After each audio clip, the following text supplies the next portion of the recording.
bekerja sama dengan BTIKP selama 3 tahun. Jadi kita mendapatkan pelatihan online, offline secara gratis dari Siamolek. Di sini kita akan mempunyai materi yaitu pembelajaran AI menggunakan komputer vision. Nah, tadi kan Bapak Ibu sudah banyak bertanya, apa Pak materinya, apa Pak? Nah, ini materinya yang akan diberikan materi ini oleh Bapak Aji Wicaksono. Bapak Aji yang mana kira-kira? Yang berkacamata. Salah Ibu. Mas Aji Wicaksono yang tidak memakai kacamata. Sedangkan yang memakai kacamata adalah Bapak Handi Pradana. Mau kita mulai materinya sekarang? Ya, baiklah. Kepada Bapak Aji dan Mas Handi kami persilahkan. Ya, baik Ibu, terima kasih. Assalamualaikum warahmatullahi wabarakatuh. Ibu, selamat pagi.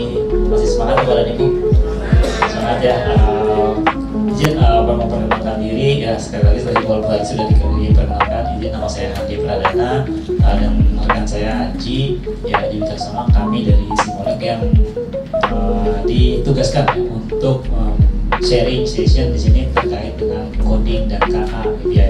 Nah, pada hari ini Bapak dan Ibu, kami sebetulnya ingin menargetkan ya, bisa tidak tercapai tidak dengan apa yang di judulnya gitu ya, dengan adanya computational thinking dan juga coding gitu ya. Di mana Bapak dan Ibu tahu asal usul coding dari Kemendikbudristek nomor berapa? Peraturan Kemendikbudristek nomor berapa terkait dengan coding dan KA? Sudah baca? Ada keputusan Menteri Pendidikan Dasar dan Menengah terkait dengan coding, yaitu nomor 17 tahun 2025, di mana isinya adalah setiap pembelajar atau murid ditugaskan untuk memilih pembelajaran terkait dengan KA, ya, yang mana isinya adalah ditugaskan untuk membuat belajar coding dengan metode apapun di situ. Salah satunya konsepnya yang secara garis besar di situ.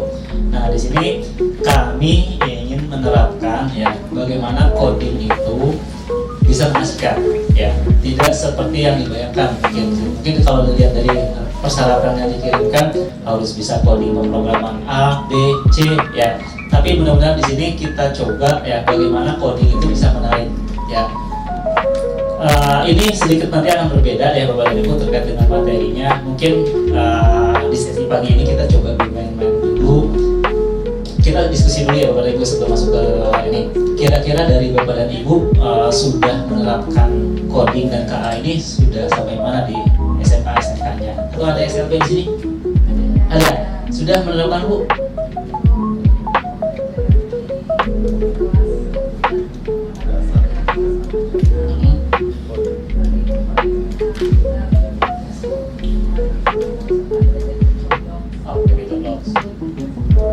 Berarti belum mengarahkan ke yang lebih tinggi gitu ya, SMA. Kalau untuk yang SMK, SMA sudah menerapkan dengan full coding Bapak dan Ibu? Belum. Baru sampai mana sih Bapak dan Ibu? Kita diskusi dulu ya Bapak dan Ibu sebelum masuk ke ini. Kami pengen tahu nih kebutuhan Bapak dan Ibu sejauh mana apa yang sudah diwacanakan oleh Kemendikbudristek terkait dengan KA gitu ya. Sejauh mana sih Bapak dan Ibu, apakah buku pedomannya sudah dikupas tuntas dari fase C, D, E, F sudah dibaca semua? Belum. Ya, kalau untuk SMA, SMK kan ada di levelnya di fase E dan F. E adalah untuk kelas 10 ya. E untuk kelas 10, F adalah untuk 11 dan 12. Di mana yang fase F adalah targetnya bagaimana peserta nantinya sampai materinya ke NLP, Natural Language Processing. Ini yang lumayan nih. Kalau fase E adalah bagaimana anak-anak kita diajarkan terkait dengan promptingnya. Nah, gitu. Jadi bagaimana menggunakan AI untuk AI lagi, gitu ya. NLP kan AI. Nah, bagaimana dengan fase E-nya adalah membuat promptingnya supaya lebih terkenal untuk F, gitu ya. Tapi di sini ya Bapak dan Ibu jangan khawatir terkait dengan materinya harus sampai dengan NLP. Kita coba ya, kita usahakan sampai dengan NLP-nya ya, sejauh mana Bapak dan Ibu sanggup untuk mempelajarinya, gitu ya. Tapi di sini saya belum masuk nih, kita coba tak kenal maka tak sayang. Mas Aji sudah menyiapkan padatnya, ya, jadi mungkin Bapak dan Ibu bisa mengisi dulu. Kita coba kenalan dulu ya. Ini belum tampil ya. Ya, kita coba kenalan dulu nih terkait dengan apa yang akan kita lakukan ya dalam satu hari ya, kurang lebih 1 hari. Nanti Bapak dan Ibu bisa implementasi secara mandiri. Terkait dengan pemrogramannya, Bapak dan Ibu sudah menggunakan apa nih? Python, Java, JavaScript, Python sudah berapa orang main Python? Yang menggunakan pemrograman KKA-nya sudah menggunakan Python berapa orang? Nggak apa-apa Bapak Ibu, jangan pausa ini kita diskusi ya Bapak Ibu, jadi ini belum menerapkan gitu ya. Intinya di sini kami hanya sharing ya Bapak Ibu apa yang kami pelajari, apa yang kami baca dari pedoman, kita tuangkan ke dalam bentuk pelatihan di sini. Intinya jangan khawatir terkait dengan materinya, mudah-mudahan nanti Bapak Ibu bisa mengikuti ya gitu, karena terkait dengan coding ini kita coba buat semaksimal mungkin untuk yang enak gitu ya, yang menyenangkan, bukan yang menyulitkan gitu ya. Dan juga kalau berbicara AI ya atau KA, pasti mikirnya ini laptopnya speknya harus tinggi. Ya kita akan coba siasatinya jangan sampai membebani gitu ya. Ini kita coba ya, ada beberapa tools yang akan kita gunakan ya, tapi itu bisa nanti digunakan versi offline-nya gitu. Jadi tidak akan memberatkan komputer apapun ya. Jadi jangan berpikir ini berbicara AI berarti speknya harus tinggi gitu ya. Jangan. Kita coba siasatinya ada 2 versi, ada versi offline dan juga versi online-nya gitu. Nah, boleh.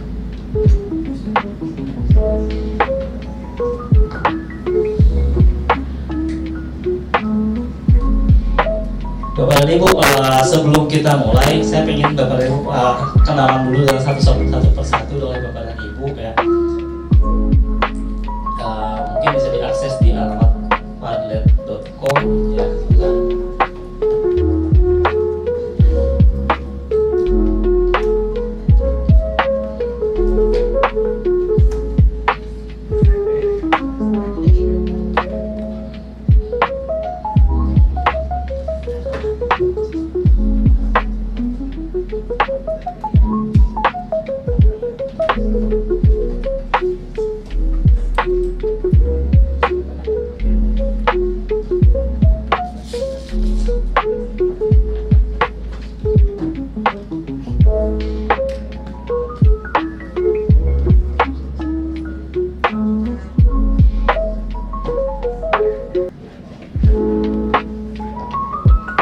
Ya, mungkin bisa diakses di alamat padlet.com ya, garis miring Simolek 3 ya. Silakan Bapak dan Ibu bisa diakses terlebih dahulu ya di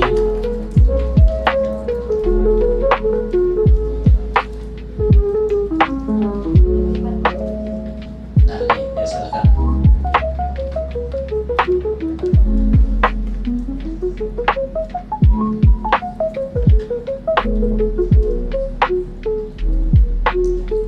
Ya, silakan Bapak dan Ibu bisa diakses ya di padlet.com, kemudian Simolek 3 ya garis miring kode M Palembang ya, sebenarnya kode L Korea Palembang 26 PLG 26 di sini. Bapak dan Ibu bisa menuliskan ya dari mana, kemudian mengajar bidang mapel apa ya, karena di sini mapel KKA ini kan baru pilihan ya, tidak diwajibkan. Oh belum. Nah silakan. Selain Ibu, siapa namanya Ibu tadi? Ibu Tika. Ada lagi yang sudah mengikuti pelatihan tahun lalu yang durasinya sangat lama, pelatihan teknis sama Python juga ya Bu ya?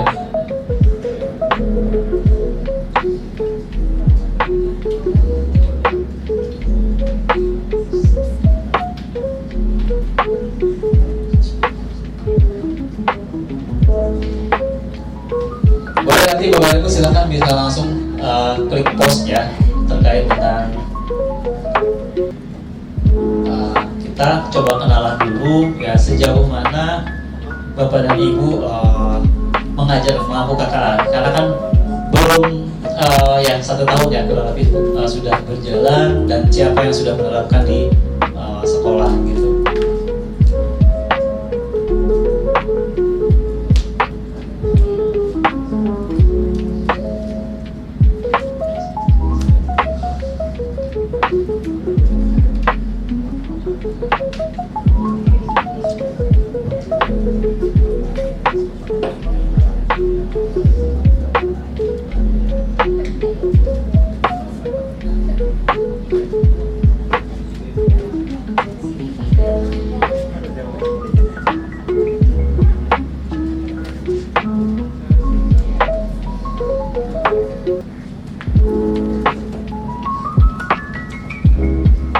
Ya, silakan Bapak Ibu. Mungkin bisa ditambahkan ya Bapak Ibu, diedit ada fotonya biar kami tahu nih siapa nama Bu Desi, siapa yang mana orangnya. Ya, mungkin bisa ditambahkan ya. Oh, ya.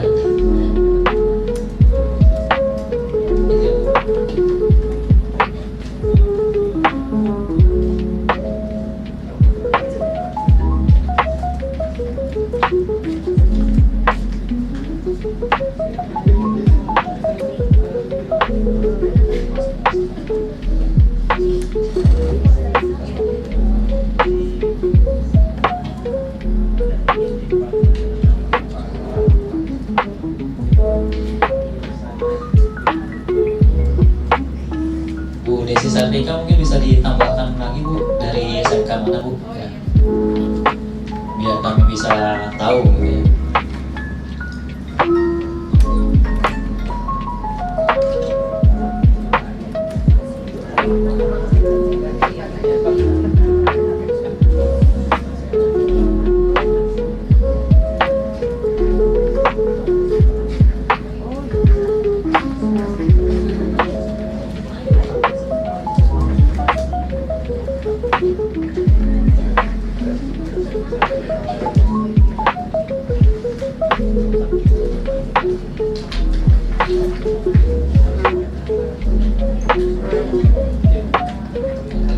Untuk yang SMA, siapa yang dari SMA? Berapa orang?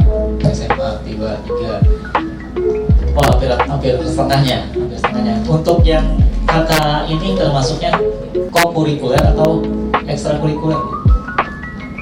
Mata pilihan, peminatan berarti jatuhnya modal lokal. Berapa JP? 2 JP saja. Kalau yang di SMK sudah diterapkan, diintegrasikan ke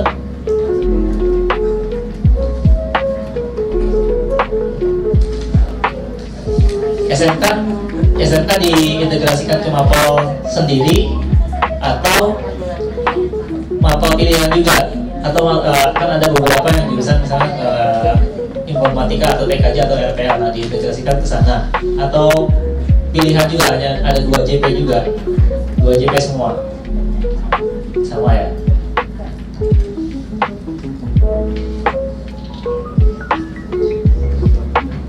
Baik, sudah hampir semua ya, ada sekitar 40 sudah semua ya.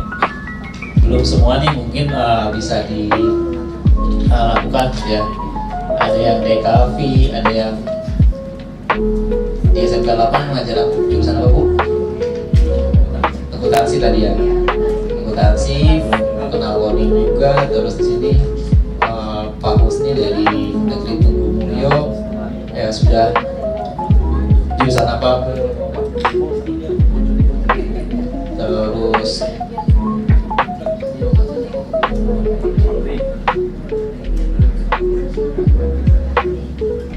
ya silakan Bapak Ibu, kita coba kenalkan dulu ya. Saya di sini nggak langsung ingin tahu dulu sejauh mana Bapak dan Ibu terkait dengan mapelnya kakak di sini ya.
Minta izin sebentar Bapak Ibu, saya ingin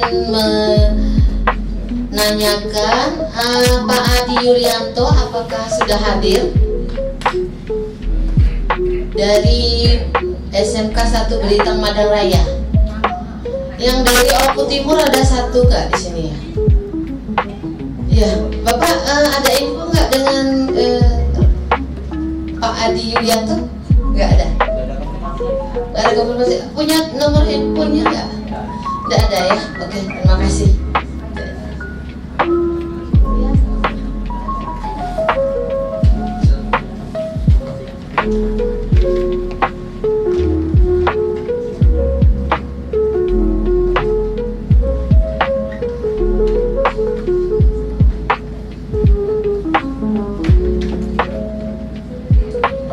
Baik, Pak Ardiansa, kimia ya, kelas berapa Pak? Kimianya kelas 10. Berarti ya Ibu ada di SLB juga, ada 2 ya, SLB ya. Ada 4. Pak Aidil sudah menerapkan Pak? Belum. Berarti ada, tapi ada informatikanya Pak? Ada. Sejauh ini yang SLB informatikanya kemana Pak? Oh, pakai Canva. Belajar bikin aset berarti ya Pak?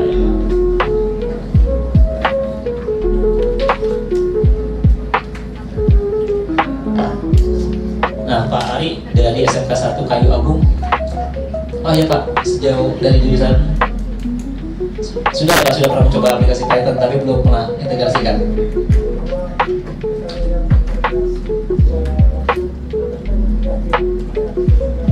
Ya, oh bisa skripsikan. Berarti memang masih algoritma dasar ya Pak gitu ya. Algoritma dasarnya menggunakan Python. Tapi belum membuat misalnya aplikasi integrasi sama sekali gitu.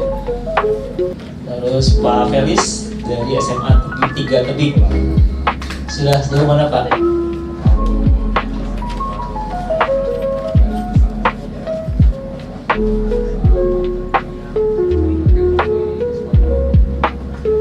Tapi ada informatikanya sudah ada Pak? Hanya edukasi.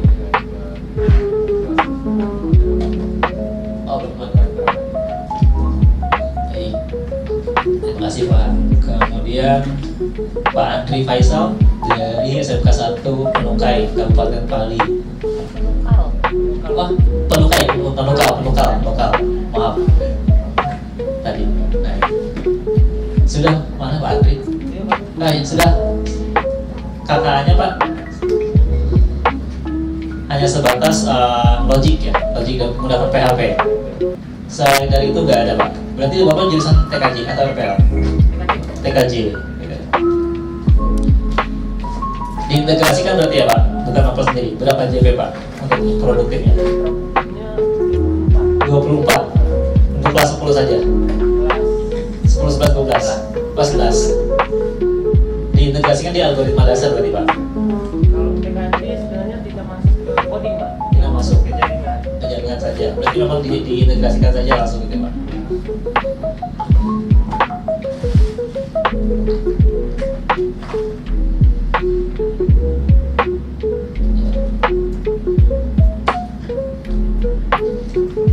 Ini Bu Erika dari SMA Banyuasin sudah menggunakan Canva dan Google Colab. Berarti sudah pernah menggunakan Python ya Bu ya? Kasusnya Google Colab-nya digunakan untuk Python-nya seperti apa Bu? Memperkenalkan dasar-dasar Python-nya saja sampai algoritma atau struktur control if dan else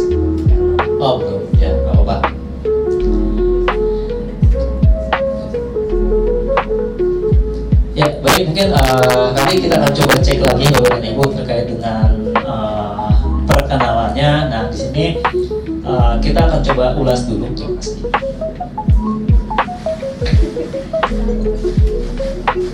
Apa sih yang akan kita pelajari ya dari pelatihan hari ini? Mudah-mudahan nanti bisa diimplementasikan di sekolahnya masing-masing.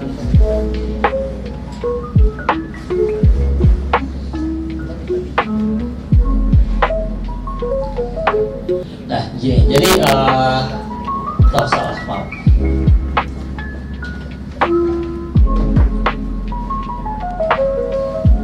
Nah, targetnya apa sih untuk yang akan kita lakukan di jenjang SMA, SMK, SLB ya. Jadi dalam satu hari ini sampai dengan nanti sore, tujuannya ya bagaimana kita ya mencoba yang diharapkan nanti peserta mampu mengimplementasikan yang membuat chatbotnya ya dalam menggunakan berbasis NLP gitu, Natural Language Processing ya dengan baik dan standarnya minimum yang ditetapkan. Ini harapan kami ya setelah Bapak dan Ibu mengikuti pelatihan ini supaya mengenal nih gitu. Karena target yang ada di dalam pedoman yang dikeluarkan oleh Kemendikbudristek itu adalah sampai dengan di NLP gitu. Tapi nanti kita selingin ya, berarti selain ke NLP Bapak dan Ibu juga akan fokus ke dalam computer vision gitu ya. Artinya kamera laptop Bapak dan Ibu nantinya akan menjadi mata gitu ya, untuk mendeteksi apa yang akan terjadi di dalam kamera ini. Jadi ada dua sebenarnya kita tambahkan ya, bisa membuat chatbot NLP dan juga dengan memanfaatkan computer visionnya di sini ya. Nah tujuan khususnya ya secara khusus gitu bagaimana Bapak dan Ibu bisa ya terkait dengan computational thinking ini, artinya pola berpikirnya ya sebelum menerapkan ke coding ini kita harus coba nih bagaimana computational thinkingnya berpikir secara logikanya gitu ya untuk dengan tepat gitu. Misalnya Bapak dan Ibu ingin dari tempat masing-masing ke hotel ini pasti ada jalan masing-masing gitu ya. Nah itu adalah bagaimana mencari jalan yang tercepat, itu adalah bagian dari computational thinkingnya juga gitu ya. Bagaimana menerapkannya, mencari jalan pola yang tercepat dan juga diimplementasikannya. Kemudian juga nanti menerapkan algoritmanya ya dengan cepat gitu ya dalam kehidupan sehari-hari gitu ya. Misalnya dari bangun tidur mau mandi mau berangkat kerja itu seperti apa, step by step itu adalah salah satu algoritmanya seperti itu. Ini langkah-langkah yang mungkin kita coba terapkan ke sehari-hari. Kemudian juga bagaimana mengaplikasikan keterampilan codingnya ya dalam bentuk menggunakan pemrograman Python. Tapi di sini kita coba nanti selingi dengan games ya. Jadi Bapak Ibu ada Python yang akan kita gunakan untuk membuat gamesnya di sini. Kemudian konsep artificial intelligence dalam machine learning itu seperti apa gitu ya. Jadi nanti kita coba implementasikan. Dan terakhir adalah membuat chatbot ya dan versinya dengan computer vision. Jadi ada dua versi, ada chatbotnya ya dan juga computer vision. Mungkin Bapak dan Ibu tahunya ChatGPT ya, Gemini ya. Tapi di situ itu kan produk yang sudah jadi yang tinggal digunakan. Tapi prosesnya adalah Bapak dan Ibu bagaimana bisa sampai membuat sendiri ya. Tidak sulit ke Bapak dan Ibu ya. Jadi kalau kita fokus nanti kita akan coba bagaimana sampai ke target goalnya seperti itu. Kemudian roadmapnya yang kita akan pelajari gitu ya, bagaimana Bapak dan Ibu akan mempelajari computational thinkingnya ini wajib ya, karena di setiap fase C, D, E, F itu ada di urutan pertama computational thinking ya. Ini yang paling harus diterapkan untuk si murid. Kenapa? Karena inilah kuncinya, dia berpikir kritisnya di sana, mencari jalan menyelesaikan suatu masalah dengan di computational thinking. Tanpa itu ya semuanya akan menyulitkan ya. Tapi titik terberat adalah bagaimana kita mencoba untuk computational thinkingnya ya. Kemudian dasar algoritma adalah cara kerja menerapkan suatu lomba kerja ya dalam kehidupan sehari-hari. Misalnya dari bangun tidur sampai dengan mau kerja urutannya seperti apa, atau sarapan ya, atau menanam tumbuhan, itu adalah cara kerja dari dasar algoritma. Kemudian pemrograman dasar ya, ini tidak seseram yang digambarkan gitu ya. Kemudian sampai dengan computer visionnya gitu.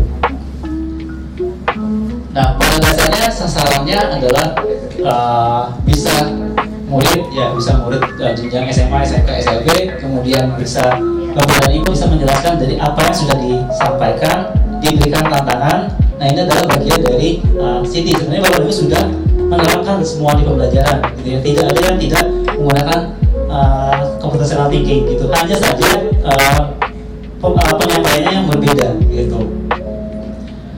Jadi bagaimana nantinya ya siswa itu dapat menguasai teknologi bukan sekedar pengguna gitu ya, tapi bagaimana menciptakan suatu solusinya gitu kan. Harapan dari Bapak dan Ibu kan semua seperti itu. Jadi apapun bidangnya ya pasti setiap diberikan masalah pasti selalu harapannya bisa menyelesaikan solusi gitu ya.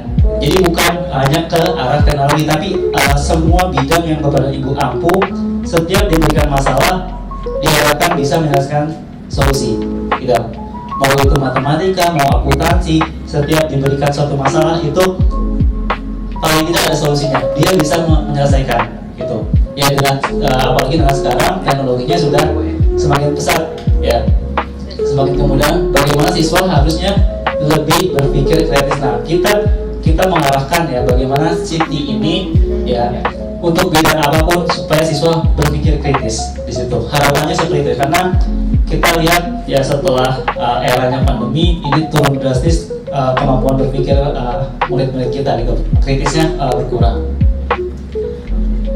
Bapak dan Ibu, computational thinking ini punya 4 pilar. Mungkin Bapak dan Ibu sudah hafal ya, sudah paham terkait dengan 4 pilar Siti ini ya. Computational thinking ada dekomposisi, ada algoritma thinking ya, ada pattern ya, kemudian ada abstraksi. Ini adalah 4 yang menjadi kebiasaan yang bisa diterapkan. Ini sudah diterapkan oleh Bapak dan Ibu, hanya mungkin namanya ya yang asing gitu.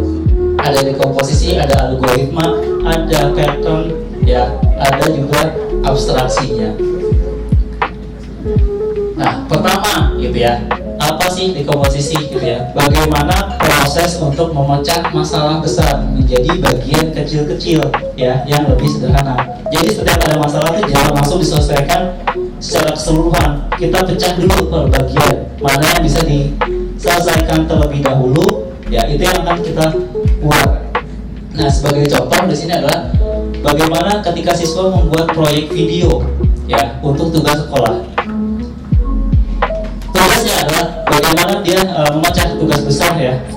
Tugas besar adalah membuat video secara bagus. Tapi di dalam sana ada masalah-masalah ya. Satu misalnya siswa nggak terbiasa membuat video yang bagus ya. Kemudian yang kedua misalnya perangkat yang digunakan tidak mendukung ya, misalnya seperti masalah besarnya. Atau dia bingung apa saja di dalam konten videonya. Nah, di sini kita coba pecah nih. Yang pertama ia memecah tugas besar menjadi beberapa bagian. Misalnya bagian menulis naskahnya siapa. Kemudian mencari gambar video untuk asetnya. Kan tidak semua orang bisa menggambar untuk video. Ya, makanya ada yang tugasnya mencari gambar. Kemudian ada yang mengisi suaranya, mengedit video dan juga mengunggah hasil akhirnya. Dengan masalah tersebut ya akhirnya solusi masalah yang besar kita bisa pecah menjadi bagian-bagian kecil, dan juga tidak semuanya masalah itu bisa diselesaikan secara sendiri. Jadi butuh bantuan gitu. Jadi bisa diselesaikan secara bersama-sama. Nah, ini adalah untuk dekomposisi. Jadi bagaimana polanya memecah masalah yang besar menjadi bagian kecil-kecil. Kemudian pattern recognition ya, bagaimana ini adalah suatu kemampuan untuk mengenali kesamaan ya, pola yang berulang ataupun keteraturan dalam setiap hari. Ini Bapak dan Ibu sudah menerapkan nih, mulai contoh dari mulai bangun tidur sampai dengan berangkat kerja, aktivitasnya apa? Itu adalah salah satu bagian pola pattern ya yang sudah keseharian. Misalnya siswa dari bangun tidur sampai dengan berangkat sekolah, apa saja yang dilakukan gitu ya? Data, ya, informasi maupun situasi ya. Dengan menemukan pola, kita dapat memprediksi, membuat keputusan lebih cepat dan menyusun solusi yang lebih efisien Ya, itu adalah salah satu pola yang sudah dilakukan sehari-hari ya kita. Baik itu aktivitas belajar, aktivitas bermain ya, atau aktivitas belajar itu kan sudah tertanam nih polanya. Misalnya datang ke pasar beli A, B, C, kayaknya muter dulu ya. Ibu-ibu kan gitu. Ya, jadi misalnya dari rumah beli sayur aja ya, sayur kangkung misalnya. Kalau udah sampai pasar ada aja mampir ke tempat A, B, C, D.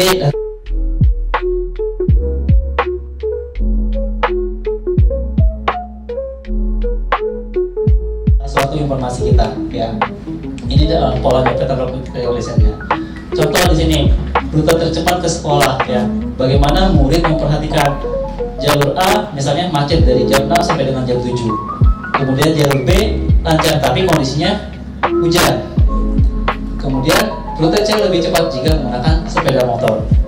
Nah, dari sini kan kita bisa melihat nih, kalau jalan A selalu macet pukul 6 sampai dengan pukul 7. Berarti mau tidak mau sebelum pukul 6 kita sudah harus berangkat, itu rute tercepat misalnya. Kemudian jalan B lancar kecuali saat hujan. Berarti pada saat tidak hujan kita bisa menggunakan yang jalur B gitu. Atau pada saat hujan bisa menggunakan jas hujan.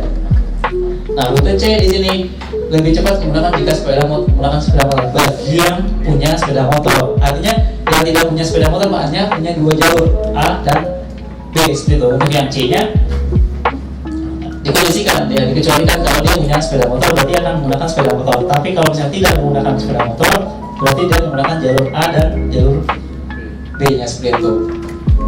Nah, untuk yang abstraksi ya adalah kemampuan memfokuskan diri gitu ya pada informasi yang penting saja dan mengabaikan data-data yang tidak relevan gitu. Artinya setiap ada informasi semacam hoax ya, ada misalnya kenaikan pangkat untuk ASN 1 bulan sekali ya, kita kan belum tahu nih informasinya benar atau tidak ya, kita kecualikan tuh, abaikan yang tidak relevan seperti itu. Kemudian tujuan utamanya adalah menyederhanakan masalah sehingga lebih mudah dipahami dan diselesaikan gitu. Jadi abstraksinya ada masalah-masalah atau informasi-informasi yang simpang siur, kita fokuskan, kita abaikan. Jadi kita fokus untuk menyelesaikan masalah yang dapat diselesaikan gitu ya, sehingga tanpa terganggu gitu ya. Contohnya adalah dalam mengerjakan soal matematika di sini ya, sering ada informasi tambahan seperti nama, latar cerita, ya, kalimat tambahan. Nah, ini kan paling sering terjadi gitu ya. Ketika Bapak dan Ibu membuat suatu studi kasus, mungkin sering ditambahkan kalimat tambahan seperti itu. Nah, ini juga yang harus diperhatikan di abstraksi ya. Bagaimana melihat ya angka yang diperlukan seperti apa untuk siswa, kemudian hubungan antar variabel apa, dan juga apa yang ditanyakan seperti itu. Nah, ini adalah pola dari abstraksinya. Dan terakhir adalah algoritma thinking. Di sini adalah bagaimana kemampuan untuk menyusun langkah-langkah logis, ya, sistematik dan berurutan untuk menyelesaikan suatu masalah. Hasil akhirnya adalah suatu instruksi, gitu ya, yang jelas sehingga dapat diikuti oleh manusia dan komputer. Pada dasarnya, contoh di sini, ya, secara logika kita akan coba masak mie instan, ya, padahal bukan instan juga, gitu ya. Nggak langsung dibuka langsung jadi ya, tapi kan ada prosesnya. Nah, ini adalah salah satu bagian dari algoritma ya. Misalnya tanpa disadari ya, ini adalah langkah-langkahnya. Misalnya contoh seperti ini, rebuskan air dulu ya, siapkan panci, isi air, dan juga letakkan panci di dalam kompor. Nyalakan kompornya, tunggu sampai dengan mendidih ya, baru masukkan mie-nya. Ini adalah salah satu bagian dari algoritma yang bisa menyelesaikan. Ini sudah dilakukan oleh semua ya, oleh kita gitu ya, baik itu murid ataupun Bapak Ibu sebagai guru, itu sudah hampir semua melakukan kegiatan yang berhubungan dengan computational thinking ya, walaupun tidak singgungannya dengan informatika terus ya, tapi dalam kehidupan sehari-hari sudah disesuaikan, sudah berjalan. Hanya saja kita gunakan bahasa teknis, computational thinking, algoritma, ya, itu pasti dikenal oleh orang-orang informatika, tapi pada dasarnya sudah dilakukan di dalam kehidupan sehari-hari. Ya, ini penjelasan computational thinking menurut Pak ahli gitu ya. Jadi ada menurut Wing tahun 2006 gitu ya, bagaimana penjelasannya menyelesaikan masalah, mendesain sistem dan memahami suatu perilaku manusia. Kemudian juga menurut Badan Sepsen tahun 2011 ya, City adalah proses pemecahan masalah yang dapat dijalankan. Nah, menjalankan komputer ya gitu. Kemudian untuk Brennan dan Redknapp tahun 2012, City ini terdiri dari konsep, praktik dan perspektif. Dan terakhir adalah dari Servi dan Wallach tahun 2013 itu City menuntut representatif ya, representasi solusi ke bentuk yang dapat diintegrasikan seperti itu. Nah, contoh ya, jadi bagaimana penerapan City yang sudah dilakukan sehari-hari ini, ya, bagaimana mengatur jadwal belajar dan ekstrakurikulernya. Ada bagian dari komposisi dan algoritma thinkingnya. Contoh, jika ada ujian besok, kerjakan tugas apa yang diujikan dulu, gitu ya. Jika tidak, lanjut tugas yang lain. Kemudian di sini juga siswa belajar manajemen waktu, ya berbasis logika, mencari rute tercepatnya ke sekolah, ya itu adalah bagian dari pattern.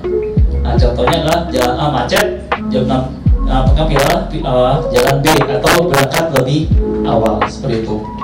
Nah, ini adalah bagian dari City-nya, ya Bapak dan Ibu sudah menerapkan sehari-hari, ya bukan hanya untuk informatika, untuk mapel KKA, tapi dalam kehidupan sehari-hari, dari mau masak, mau bekerja, ya atau mau pergi, itu pasti sudah tersusun mau kemana.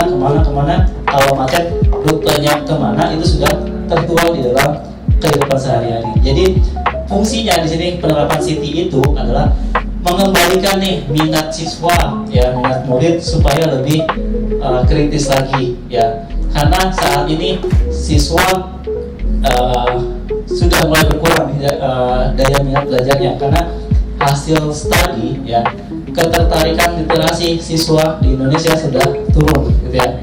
Untuk literasi untuk membacanya sudah berkurang nih, tidak terlalu gencar lagi, dan makanya ada pergerakan untuk literasi digital ya, itu bagaimana polanya untuk membaca sebanyak mungkin, gitu ya.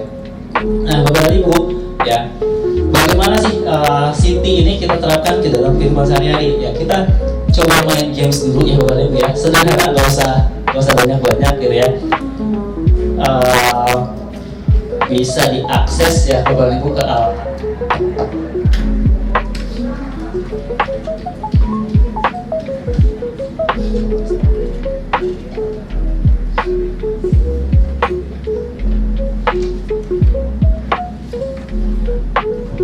Nah, silakan bisa terlihat, silakan buka dari laptop ya. Kita akan coba main game dulu nih, bagaimana menerapkan computational thinking ya ke dalam suatu permainan gitu ya. Dari 4 langkah tadi ya, 4 pilar tadi bisa kita coba gitu ya. Sudah terbuka Bapak Ibu? Oh belum.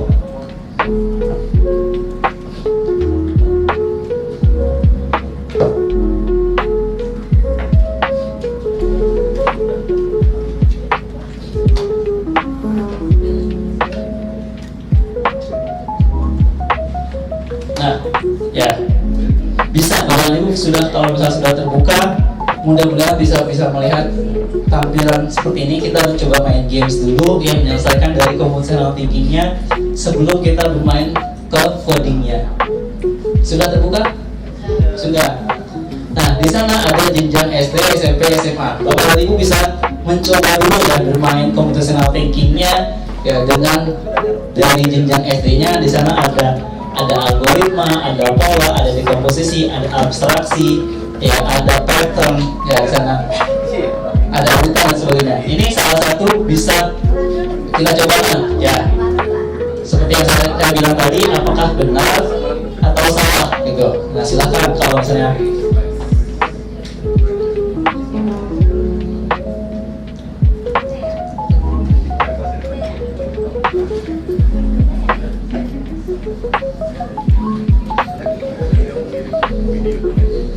bisa dicoba ya Bapak Ibu untuk mencoba membuat yang algoritma gitu, mengerjakan algoritmanya, kemudian main di pola, ikutin dulu sampai dengan selesai gitu ya.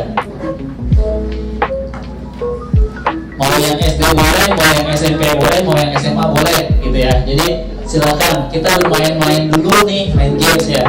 Ada algoritma menerapkan computational thinking yang sudah dilakukan di kehidupan sehari-hari nih. Ya. Silakan Bapak Ibu, sudah ada yang menerapkan CT-nya di dalam pembelajaran di kelas. Ya, kita bermain dalam belajar sambil bermain ya Bapak Ibu di sini. Boleh bebas, silakan. Ya silakan. Bebas ya Bapak Ibu. Mau yang SD-nya dulu boleh gitu. Sambil melihat apa saja yang ada, kemudian ada pola. Ya SMP juga boleh, silakan.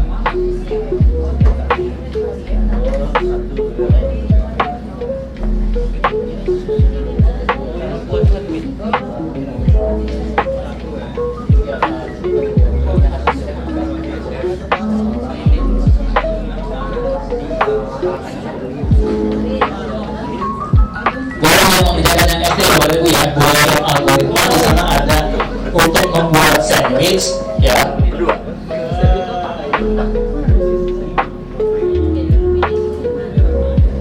Misalnya ini algoritma yang tadi ya, menyusun algoritma. Ada yang untuk membuat sandwich, ada yang untuk sampai dengan mie instan. Bapak Ibu coba bermain dulu ya, coba susun di sini. Urutannya sudah benar belum? Misalnya tinggal di geser-geser ya. Kalau sudah benar, silakan ditampilkan. Benar tidak, cek urutannya.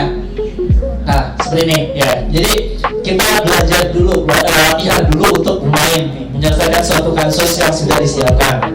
Ya.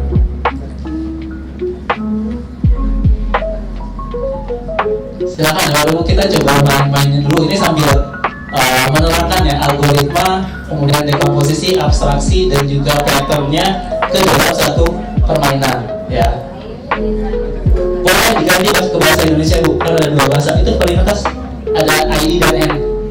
N itu adalah Inggris, ID itu bahasa Indonesia. Ya, kalau yang bingung dengan bahasa Inggris, silakan diganti ke bahasa Indonesia. Ya silakan dicoba terlebih dahulu, boleh yang SD, boleh yang SMP, boleh yang SMA gitu ya.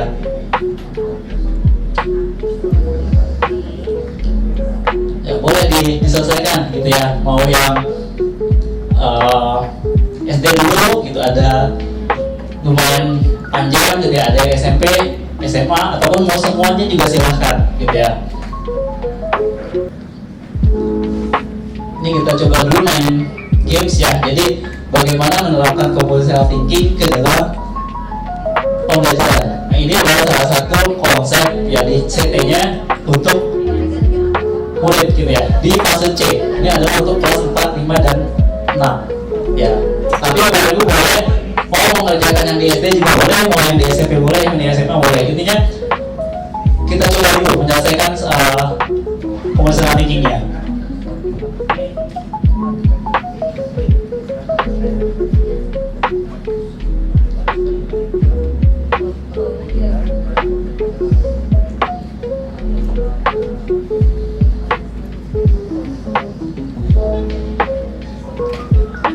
Bagaimana ya menerapkan di kehidupan sehari-hari ini, kan materinya sudah disesuaikan ya dengan kehidupan sehari-hari. Bagaimana membuat roti, apa saja isinya.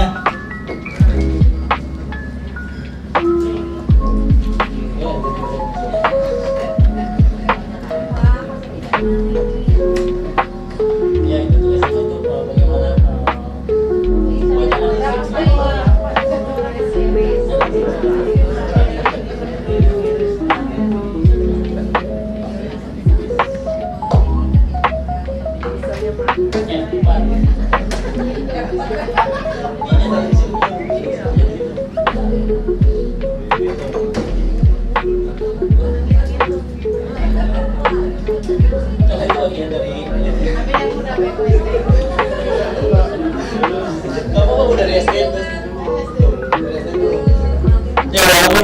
Ibu dari SMA, SMK, dan SLB ya. Silakan nggak usah ini kita coba dari yang level SD dulu nggak apa-apa gitu ya.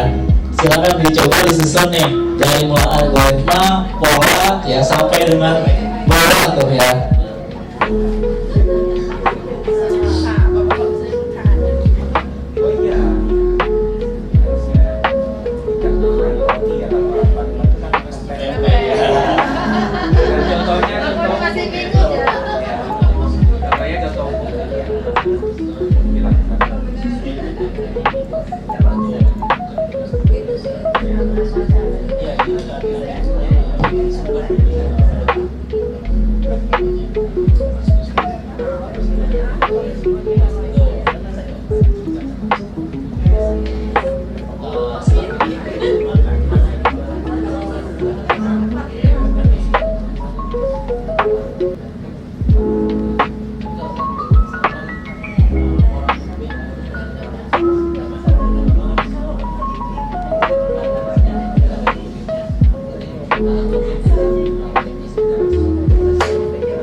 Ya pada dasarnya di sini kita menerapkan kehidupan sehari-hari, tapi di sini karena kita konsepnya adalah menuangkan intinya ke dalam bentuk games, ya artinya rules yang ada di dalam games tersebut harus kita ikuti. Ya walaupun di kehidupan sehari-hari kadang berbeda dengan yang ada di dalam gamesnya, seperti itu. Tapi karena kita mencoba tools ya untuk bermain games di sini atau untuk menyelesaikan suatu masalah, artinya rule tersebut yang harus diikuti, gitu.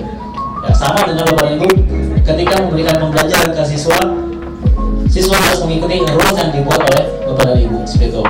Ya. Boleh ya, silakan. Ya mau yang SD, SMP kita coba dulu, gitu ya.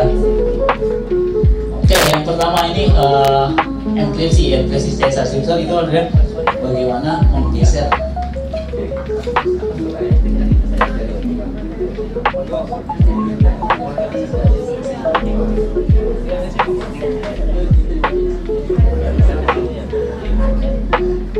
ya, pokoknya setiap gamesnya itu ada instruksi di atasnya ya, jadi bisa dilihat dulu ya.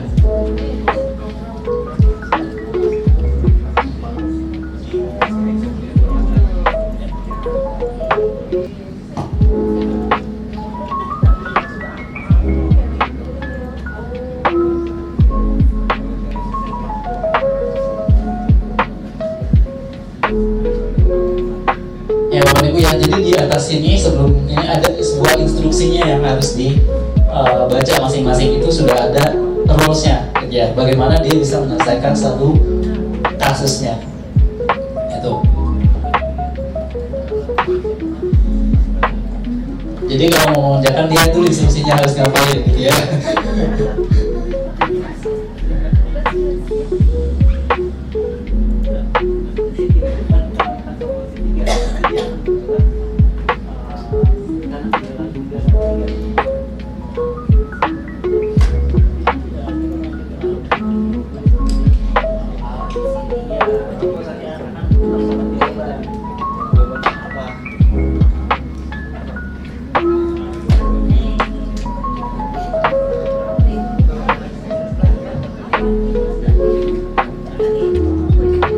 Ini ada penjelasannya untuk yang SMP, mungkin bisa dicoba yang lain gitu Bu.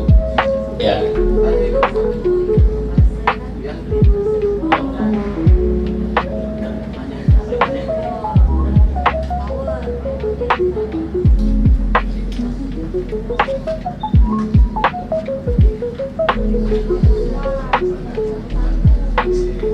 Ada kan Bapak-Bapak yang sudah menerapkan games seperti ini ke dalam pembelajaran. Intinya kita bermain ya di sini sambil bermain tapi sambil berpikir juga gitu ya. Nah inilah yang 3KA versi kita gitu ya, dibandingkan dengan ini kita coba bermain games apa yang ada di dalam panduan, kita terjemahkan ke dalam bentuk permainan seperti ini. Ini ya, mudah-mudahan Bapak dan Ibu bisa memahami untuk memberikan pembelajaran ke muridnya lebih enak gitu ya, dibandingkan dengan harus coding langsung ya, pemrograman A, B, C nya diterapkan langsung ke siswa. Kadang kan siswa belum memahami. Nah kita coba dengan kita bermain game dulu ya, ini sebabnya bagaimana menerapkan pola berpikirnya dulu. Ini kan yang sama ya, Bapak Ibu harus melihat dulu susunannya ya, apa yang sudah dilaksanakan dan apa yang diterapkan gitu ya. Silakan di explore dulu mau materi SD, SMP, SMA, silakan gitu ya. Kita coba manfaatkan waktu untuk mengasah logikanya dulu nih Bapak Ibu ya.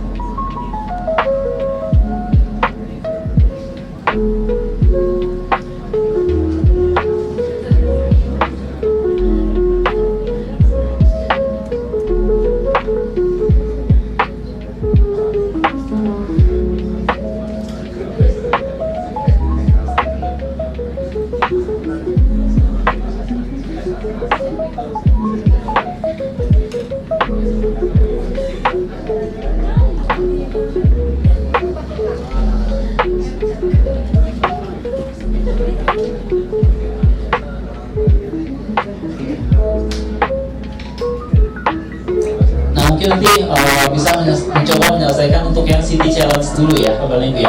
Kalau sudah memahami, coba pahami mengajarkan untuk yang City Challenge yang masing-masing untuk SD, SMP, dan SMA gitu. Jadi bisa mengetahui yang mana yang pola dekomposisi, mana yang pola abstraksi, dan algoritma yang seperti apa gitu. Jadi masing-masing jenjang ada City Challenge-nya, mungkin bisa langsung diarahkan ke sana. Jadi Bapak Ibu bisa memahami gitu.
Ya silakan ya, nanti kita coba ya Miss ya kalau sudah mengerjakan versi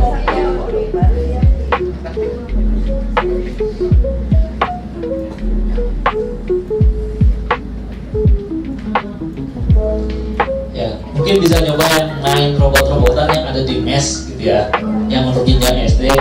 Nah ini kan salah satu bagaimana mengasah logaritma ya, bagaimana menyelesaikan suatu masalah ya, tujuannya ada robot yang harus mencapai garis finish di situ. Itu ada ketentuannya, ada L right untuk ke kanan, D down untuk ke bawah, up untuk ke atas, U atau L untuk ke kiri. Nah ini nanti kan bisa dicoba untuk bagaimana menyelesaikan algoritma tersebut dengan inputkan instruksinya gitu, jangan sampai nabrak, jangan sampai kurang gitu. Ini bisa dicoba gitu ya. Iya betul, seperti itu.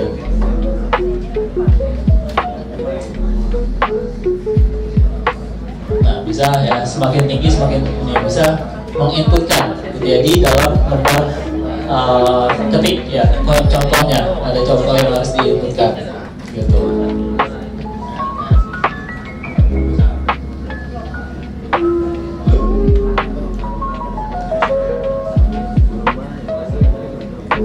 Hati-hati nabrak ya Bapak ya.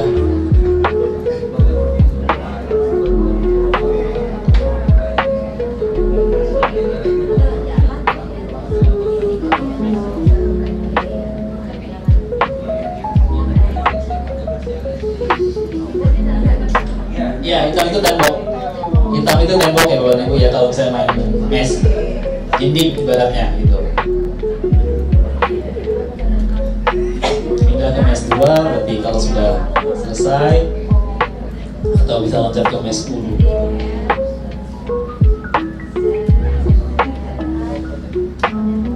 Ya intinya Bapak Ibu, kita coba implementasikan dulu ya City-nya di sini ke dalam games-nya. Nah, mungkin ini yang nanti bisa jadi ide Bapak dan Ibu untuk memberikan studi kasus di kelas ya, walaupun tidak menggunakan games yang ada gitu, tapi bisa membuat versi sendiri gitu.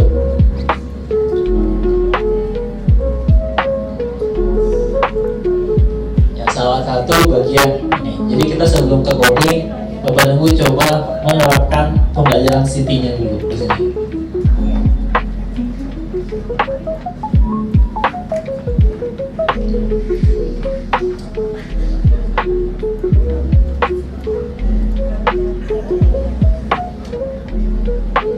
Kita cari jalan tercepatnya seperti apa.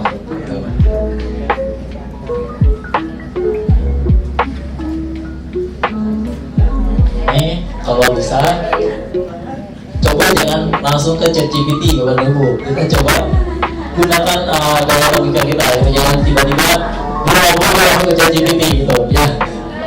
Kita coba dulu sedikit-sedikit. Nanti kalau sudah bingung baru kita coba nggak masalah.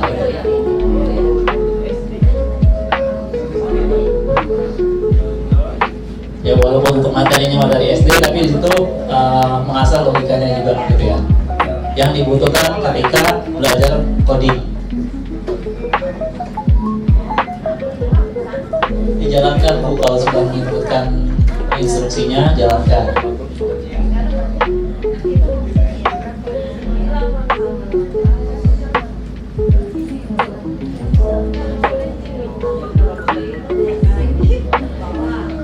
Ya, ada jalan tercepat dan ada jalan terpanjang ya. Boleh ya, jadi kalau sudah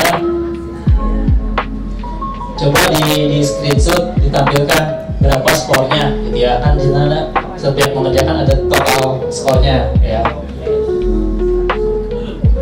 Ya nggak apa screenshot kita dikirimkan kepada lagi boleh Bu gitu ya, biar tahu nih.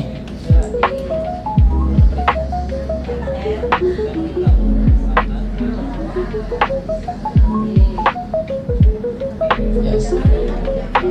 Ya.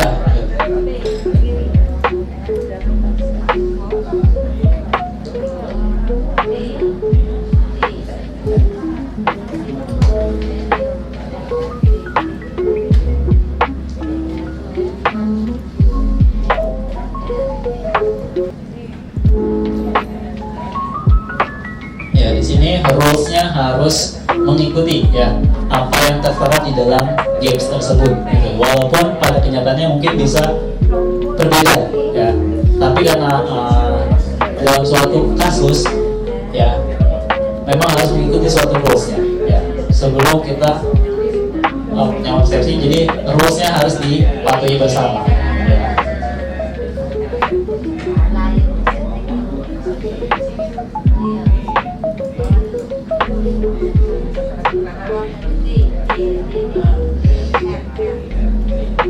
Kalau sudah berjalan di ulang jadi tidak bisa melakukan ya, kasusnya tidak bisa ya.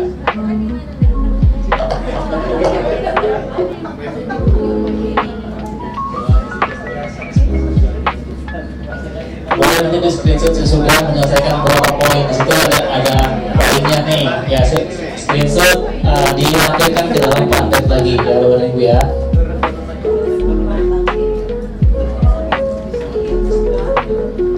Boleh semua mau ini pokoknya berapa skor yang sudah didapatkan dalam bermain games di sini ya.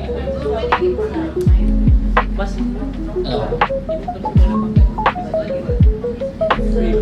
Sementara Pak ya, karena tergantung nanti kalau ada keberlanjutan lagi atau tidak gitu. Jadi silakan ini bisa dimanfaatkan terlebih dahulu untuk pembelajaran ya.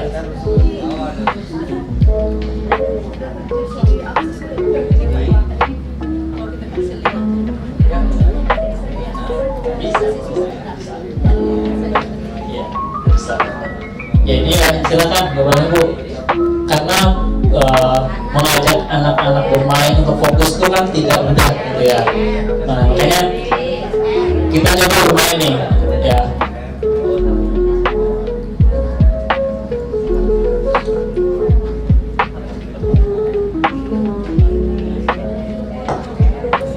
Ya silakan ya Bapak Ibu, nanti kalau sudah banyak ya bisa nanti di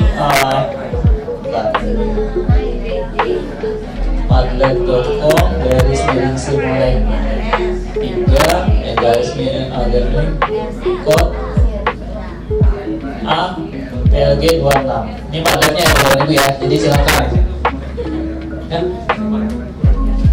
Oh simulek 3 sini maaf.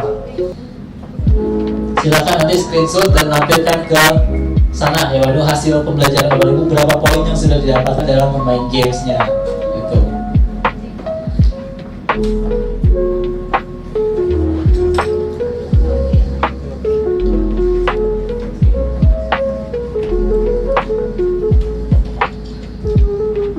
Ada yang merasa terbebani jadi berat laptopnya dalam bermain game ini?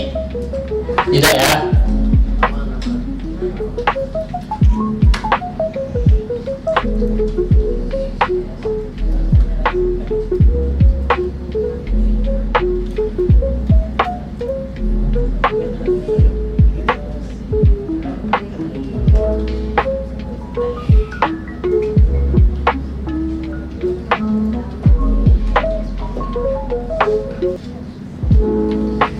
Ya silakan gitu ya. Jadi untuk yang level SMA gimana? Sudah, yang SD kan sudah kelihatan ya polanya ya, abstraksinya, komposisinya, patternnya, kemudian juga terakhir ya algoritma sudah terlihat, sudah mudah. SMP gerbang logika, SMA gerbang logika SMA. Nah coba ya mulai kita naik nih, setelah SD-nya sudah mulai paham skemanya ya, dari SD, SMP, SMA ya. Jadi itu nanti akan kita coba tuangkan ke dalam bentuk programnya seperti itu ya. Jadi kita berbagi dulu nih untuk menebak nih yang SMA sejauh mana Bapak dan Ibu bisa memahami algoritmanya di dalam CP Games tersebut gitu ya. Nanti kalau sudah bisa ya kita fokus nih ke dalam codingnya ya.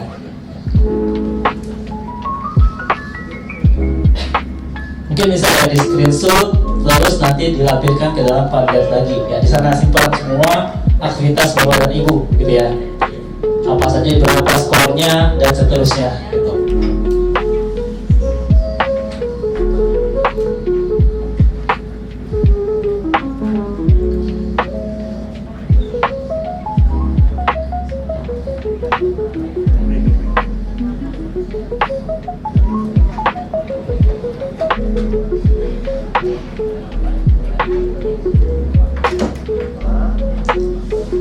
Mungkin ada yang perlu sharing dulu nih. Saya pengen tahu dari Bapak dan Ibu yang dari SLB ya Bapak dan Ibu ya.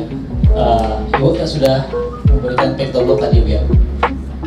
Sudah. Tantangannya gimana sih Bu dari SLB-nya, tingkat dari mana nih Bu, SLB yang ke arah mana? Anak-anaknya, anak-anak tunarungu. SLB saya ke arah tunarungu. Spesialis berarti ya Bu. Tantangannya gimana Bu memberikan suatu anak-anak spesial ini gitu, terutama untuk yang coding gitu ya, ke arah coding. Kalau kemarin itu kan kita kalau yang PictoBlox ini codingnya itu kita sudah lihat, jadi sudah ada, jadi tinggal masukkan aja sesuai dengan coding yang ada. Jadi anak-anak itu tinggal sudah membuat games itu dari PictoBlox karena sudah lihat dari contoh, ada contoh codingnya gitu. Dan rata-rata anak-anak tunarungu itu kan dia pinter-pinter ya, kalau inteligensinya itu nggak masalah, cuma masalah komunikasi aja. Jadi mereka itu lebih pintar malah dari kita. Mereka lihat, cari di internet coding-codingnya, lalu udah dibuat game gitu. Itu pengalaman saya.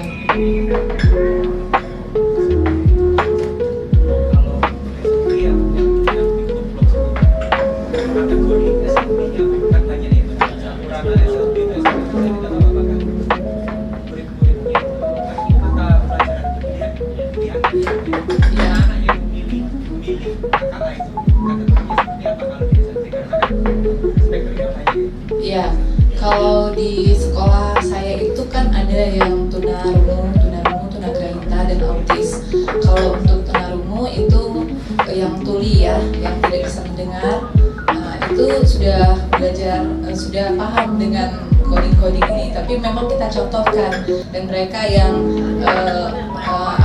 tapi kalau untuk berpikir sendiri mungkin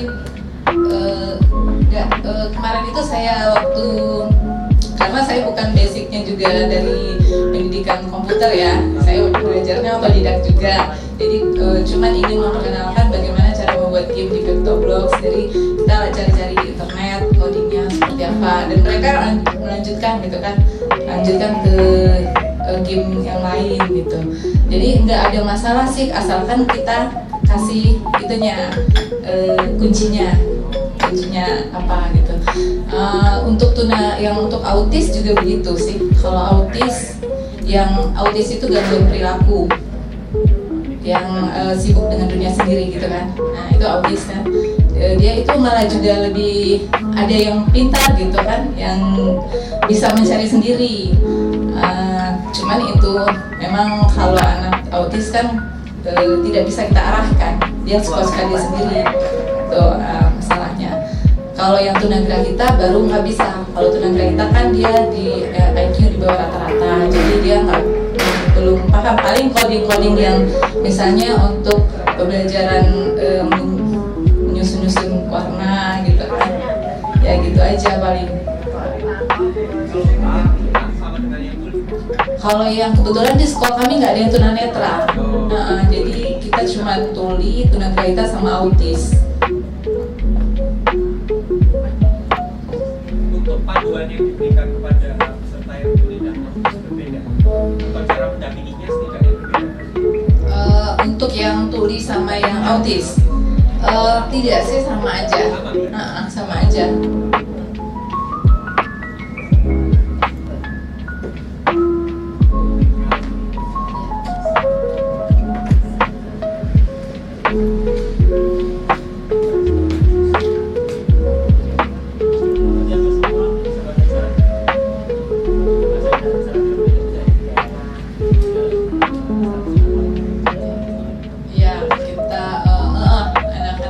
Diajarin bahasa isyarat juga yang standar.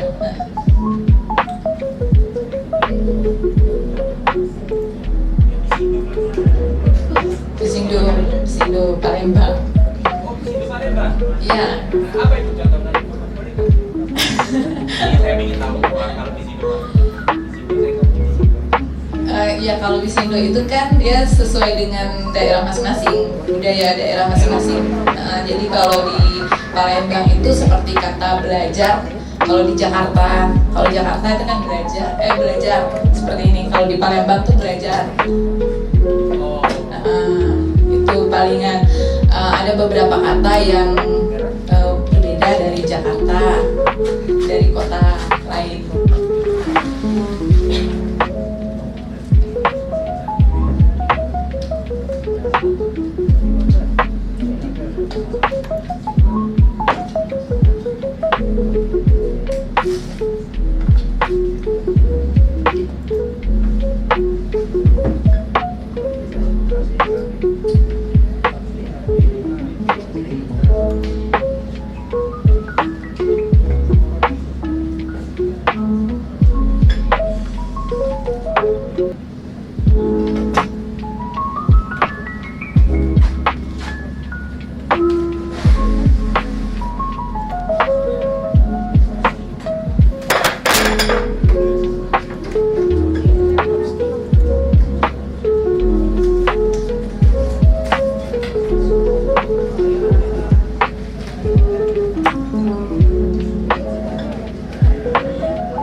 Silakan ya Bapak Ibu yang sudah bermain gitu ya, coba di screenshot dulu apa yang sudah dikerjakan dan berapa poinnya gitu ya.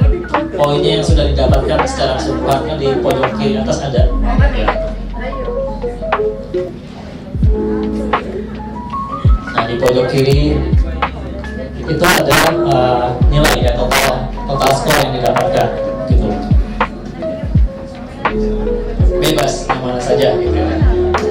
Sejauh mana gitu ya. Boleh dari level SD langsung ke SMP langsung.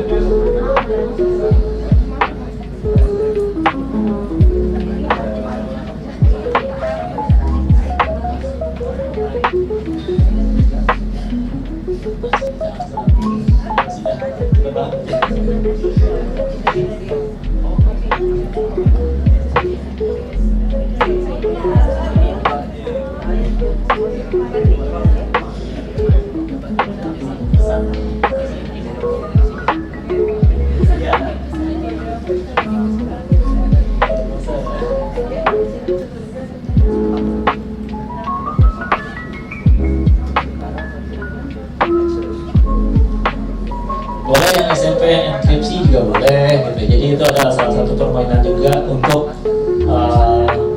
teknologi lama sebetulnya ya, teknologi lama untuk yang enkripsi gitu. Jadi bagaimana teknologi chippernya untuk mengunci pesan yang disampaikan gitu. Nah, makanya perlu ditulis di situ. Ya, ini contoh yang enkripsi nih untuk yang SMP.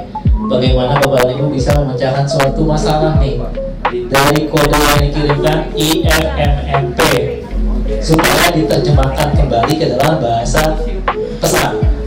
Ya, di sana ada kodenya, ada instruksinya yang harus dibuat gitu. Ini salah satu teknologi lama ya, teknologi lama untuk melakukan mengirim pesan supaya aman. Jadi setiap orang yang mendapatkan kode tersebut harus memecahkan kodenya dulu gitu.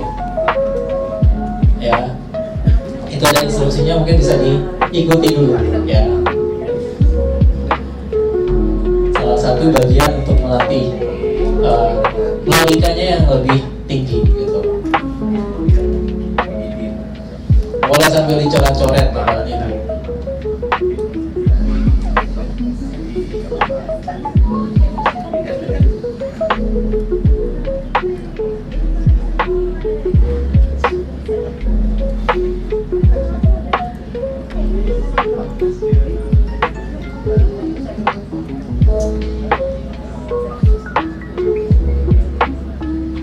Ya, silahkan bisa dicoba nih bagaimana menyelesaikan studi kasusnya ke dalam dimana ada katanya ya, search itu ini salah satu algoritma yang bisa diimplementasikan gitu untuk mengenkripsi suatu pesan. Ini digunakan pada zaman Romawi gitu ya teknologinya, karena pada saat perang menggunakan apa pesan supaya tidak tersampaikan. Nah, akhirnya dienkripsi lah gitu pesan tersebut sehingga orang yang mau membaca harus mengetahui kode yang dikirimkan. Jadi ini IMMP ini adalah salah satu pesan kalau kita enkripsi ulang gitu.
Ini salah satu bagian ya, enkripsi yang digunakan zaman dulu gitu. Jadi bagaimana ketika orang mengirimkan pesan, Nah, dia dienkripsi, kodenya dirubah. Jadi ini adalah salah satu pesan yang harus dipecahkan.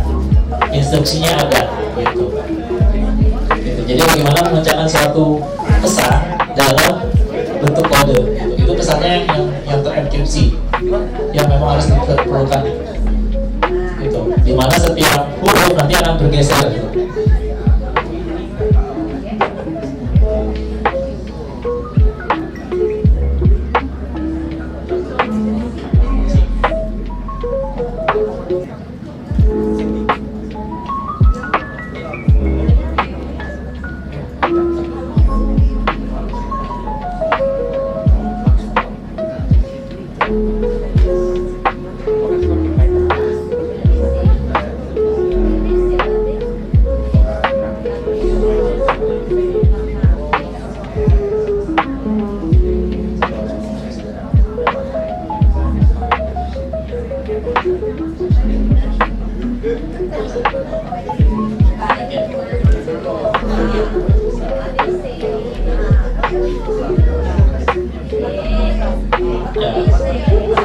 Silakan yang paling yang sudah dapat poin baru ya, kita tidak memaksa harus sampai dengan semuanya diselesaikan dari SD sampai dengan SMA.